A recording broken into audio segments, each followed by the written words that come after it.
अगर आपको वीडियो अच्छा लगे तो लाइक करें, शेयर करें और चैनल को सब्सक्राइब करना ना भूलें। सिद्धांत अपने दोस्तों को देखकर बहुत खुश था, क्योंकि पिछले कुछ दिनों में उसे उनकी बहुत याद आई थी। वो अतीत में जाकर भले ही अपने पुराने स्वरूप और बहुत से लोगों से घिरा हुआ था, मगर उसे फिर भी अकेलापन महसूस होता था। इसलिए जब उसने अपने दोस्तों को देखा तो वो अपनी खुशी कंट्रोल नहीं कर पाया। सिद्धांत तुरंत पेड़ के पीछे से आगे आया और वेदिका और विक्रम के सामने आकर खड़ा हो गया। मगर अगले ही पल उसकी भौहें सिकुड़ गईं, क्योंकि वेदिका और विक्रम अकेले नहीं थे, बल्कि उनके साथ इंस्पेक्टर रौनक और कुछ पुलिस ऑफिसर्स भी थे। मगर सिद्धांत उनको इग्नोर करते हुए अपने दोस्तों की तरफ मुड़ते हुए एक मुस्कान के साथ बोला, तुम लोग यहाँ क्या कर रहे हो? मुझे तुम लोगों को देखकर बहुत खुशी हो रही है। मगर उसके दोस्त एक पल के लिए भी उसकी बात सुनने के लिए नहीं रुके, उल्टा उनके कदम आगे बढ़ते रहे। ये देखकर सिद्धांत चौंक गया और उन्हें रोकने की कोशिश करने लगा। वो बोला, तुम लोग मेरी बात क्यों नहीं सुन रहे हो? क्या मैं तुम्हें दिखाई नहीं दे रहा? मगर इस बार भी उसे कोई भी जवाब नहीं मिला। अचानक से सिद्धांत की आंखें अचंभे से बड़ी हो गईं और उसे एहसास हुआ कि शायद उसके दोस्त उसे देख नहीं पा रहे हैं। उसने उनके सामने खड़े होकर अपने हाथ हिलाए, यहां तक कि अपनी पूरी ताकत से चिल्लाया भी, लेकिन उनके कान पर जूं तक नहीं रेंगा। यहां तक कि विक्रम उसकी आत्मा के आर पार हो गया। तब सिद्धांत को पूरी तरह विश्वास हो गया कि भले ही वो धरती पर वापस आ गया था, मगर उसे कोई देख नहीं सकता था और ना ही सुन सकता था। इस बात का एहसास होते ही सिद्धांत का दिल टूट गया। उसकी आंखें निराशा से भर गई और कंधे झुक गए। सिद्धांत उनके पीछे पीछे जाने लगा।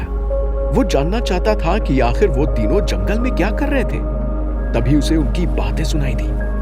विक्रम इंस्पेक्टर रौनक से बोल रहा था कि हम कुछ देर में उस गुफा के पास पहुंच जाएंगे, तुम पूरी तरह तैयार रहना, दुष्यंत वहां कभी भी आ सकता है। उसकी बात सुनकर इंस्पेक्टर रौनक ने अपना सर हाँ में हिलाया। दुष्यंत का नाम सुनकर सिद्धांत के कान खड़े हो गए और वो समझ गया कि उसके दोस्त दुष्यंत को रोकने में लगे हुए हैं। वो जानता था कि उसे यहाँ रहकर उनकी मदद करनी चाहिए थी, मगर वो जानता था कि अगर उसने इतिहास बदल दिया तो सब कुछ ठीक हो जाएगा। इसलिए उसे अपने लिए जड़ी बूटी ढूंढना बहुत ही जरूरी था। अगले ही पल सिद्धांत की नजर वेदिका पर पड़ी। उसका दिल एक अजीब भाव से भर गया। वेदिका की आंखों के नीचे काले गड्ढे पड़ गए थे। उसे इतने दिन बाद देखकर सिद्धांत चाहता था कि वो उसे अपनी बाहों में भर ले और दुनिया की हर एक परेशानी से उसे बचा ले, मगर ऐसा संभव नहीं था। तभी सिद्धांत की नजर अपने शरीर पर पड़ी। जहर का स्तर और ऊंचा हो गया था। उसके कदम वहीं रुक गए। उसे समझ नहीं आ रहा था कि आखिर वो धरती पर वर्तमान में क्यों लौट आया था। क्या वो अपने दोस्तों की मदद करने के लिए यहां आया था? अब उसके मन में सिर्फ सवाल उठ रहे थे और जवाब एक भी नहीं था। अचानक से चलते चलते सिद्धांत के कान गूंजने लगे। वो अपनी जगह पर खड़ा हो गया। तब उसे वो जादुई आवाज सुनाई दी, तुम यही सोच रहे हो ना कि आखिर तुम यहां क्यों आए हो? मैंने बस तुम्हें जड़ी बूटी के बारे में बताया था, लेकिन ये नहीं बताया था कि तुम उसे कैसे प्राप्त कर सकते हो। अब सही समय आ गया है। तुम जान लो कि उस जड़ी बूटी को पाने के लिए तुम्हें एक ताकतवर यंत्र ढूंढना होगा। उस जड़ी बूटी को उसके पेड़ से तोड़ने के लिए तुम्हें तीव्र ऊर्जा की जरूरत होगी। इसलिए तुम यहां आए हो ताकि तुम उस ऊर्जा के स्रोत को ढूंढ सको। उसकी बात सुनकर सिद्धांत पूरी तरह से कंफ्यूज हो चुका था। आखिर वर्तमान में ऐसी क्या चीज थी जिसमें बहुत ऊर्जा थी? वो अपने ख्यालों में खोया हुआ था। तभी उसे वेदिका की आवाज सुनाई दी। वेदिका धीरे से विक्रम से कह रही थी कि विक्रम, मैंने इसी जगह पर कहीं सिद्धांत की जादुई अंगूठी खोदी थी। पिछली बार हम उसे ढूंढ नहीं पाए थे, लेकिन मैं चाहती हूँ कि इस बार जब हम दुष्यंत को पकड़ लें, उसके बाद सिद्धांत की अंगूठी ढूंढने की कोशिश करें। वेदिका की बात सुनते ही सिद्धांत की भौहें उसके माथे पर चढ़ गईं। अचानक से उसे रियलाइज हो गया कि ऊर्जा का सोर्स क्या हो सकता है। सिद्धांत समझ गया कि उसे अपने दोस्तों से पहले वो जादुई अंगूठी ढूंढनी होगी, क्योंकि वही उसकी जान बचा सकती है। इसलिए सिद्धांत ने अपने दोस्तों को उनके रास्ते जाने दिया और खुद उसी जगह पर अंगूठी ढूंढने में लग गया। मगर इतने बड़े जंगल में छोटी सी अंगूठी ढूंढना कोई मामूली बात नहीं थी। लेकिन सिद्धांत के पास ना ही समय था और ना ही इतनी एनर्जी। उसने जमीन से एक सूखी लकड़ी उठाई और अपने कपड़ों को फाड़ते हुए उससे एक मशाल बना ली। उसके उजाले से उसने अंगूठी ढूंढना शुरू कर दिया। वो जानता था कि अंगूठी के ऊपर एक नग लगा हुआ है जो कि आग के उजाले में जरूर चमक उठेगा। उसके मन में कई सवाल आ रहे थे कि आखिर वेदिका ने उसकी अंगूठी यहाँ कैसे खो दी थी, लेकिन उनके जवाब पाने के लिए सिद्धांत को रुकना होगा।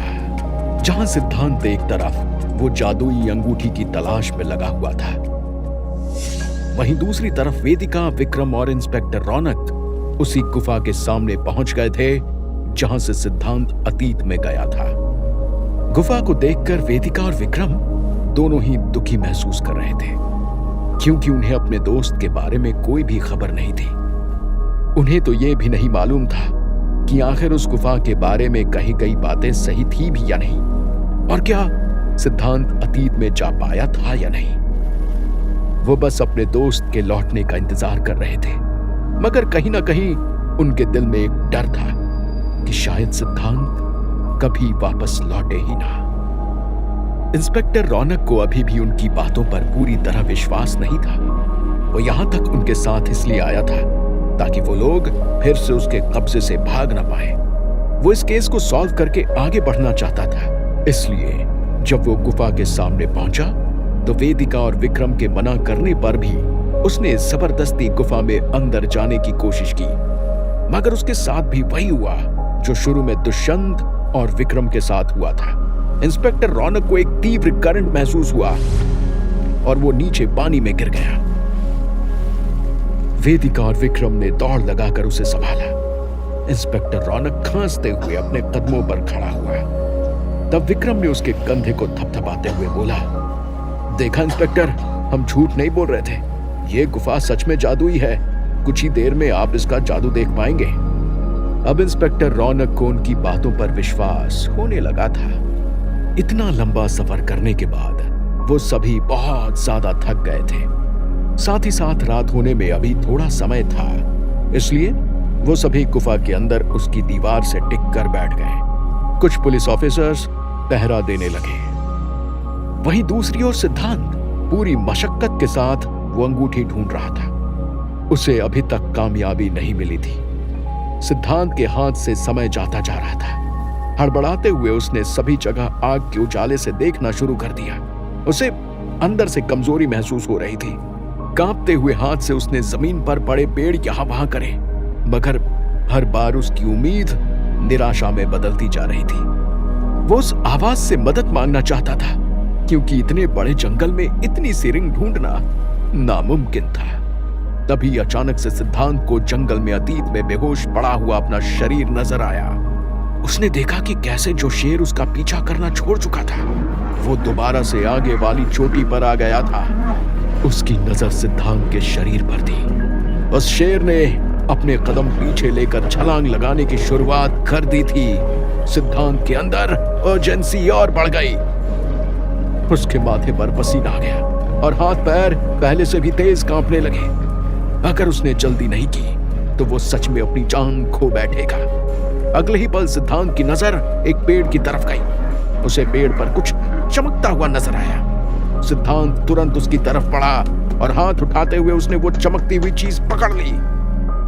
जब उसने अपना हाथ खोलकर देखा तो सिद्धांत को अपनी आंखों पर भरोसा नहीं हो रहा था, क्योंकि उसके हाथ में वही जादुई अंगूठी आ गई थी। ना चाहते हुए भी सिद्धांत की आंखें थोड़ी सी नम हो गई। अब बस उसे वापस जाकर ज्वालामुखी के बाजू में लगी हुई जड़ी बूटियों को तोड़कर खाना था। वो तुरंत वहां से जाने लगा, लेकिन उससे पहले उसके मन में एक ख्याल आया। उसे नहीं मालूम था कि वो अतीत से कब वापस लौट कर आएगा।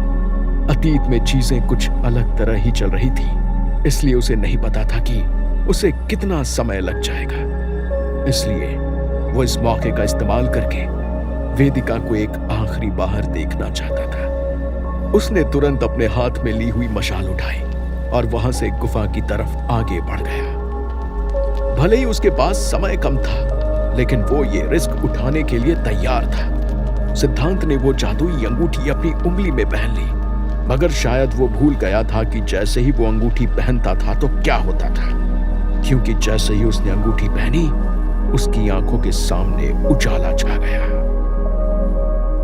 अगले ही पल वो एक कमरे के बाहर खड़ा हुआ था, मगर उसे समझ नहीं आ रहा था कि वो इस वक्त जो देख रहा है वो पुरानी बात है या इस वक्त राजकुमारी वंदिता और आर्यन के बीच चल रहा सच। उसने देखा कि कैसे राजकुमारी वंदिता अपने बिस्तर पर बैठी हुई थी।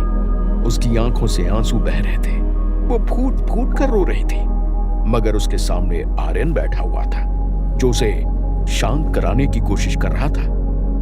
सिद्धांत के कान में राजकुमारी वंदिता की आवाज गूंजी। वो बोली, मुझे नहीं पता, लेकिन पिताजी नहीं चाहते कि हम दोनों मिले। मैं ऐसा नहीं होने दे सकती हूं। इतना कहकर राजकुमारी वंदिता आर्यन के सीने से लग गई। ये देखकर सिद्धांत की आंखें फटी की फटी रह गईं, क्योंकि उसने नहीं सोचा था कि इतनी जल्दी राजकुमारी वंदिता और आर्यन का रिश्ता गहरा हो जाएगा। आर्यन ने उसे चुप कराते हुए कहा, तुम चिंता मत करो, अगर तुम्हारे पिता ने मुझे तुमसे मिलने से रोका भी, तब भी मैं तुमसे मिलने आऊंगा।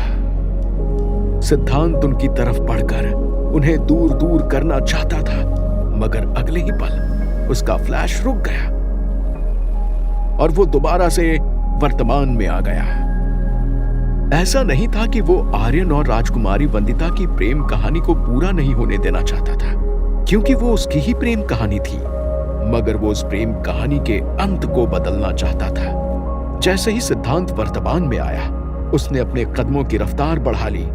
कुछ ही देर में वो उस गुफा के पास पहुंच चुका था। सिद्धांत ने एक मुस्कुराहट के साथ देखा कि कैसे वेदिका गहरी नींद में सो रही है, मगर तभी उसकी मुस्कुराहट एक डर से भरे एक्सप्रेशन में चेंज हो गई, क्योंकि उसकी नजर अपने दोस्तों के पीछे खड़े दुष्यंत पर पड़ी। लेकिन उससे भी ज्यादा डरावनी बात यह थी कि दुष्यंत वहां अकेला नहीं था, बल्कि वो राक्षस जैसे दिखने वाले कुछ लोगों के साथ वहां आया था।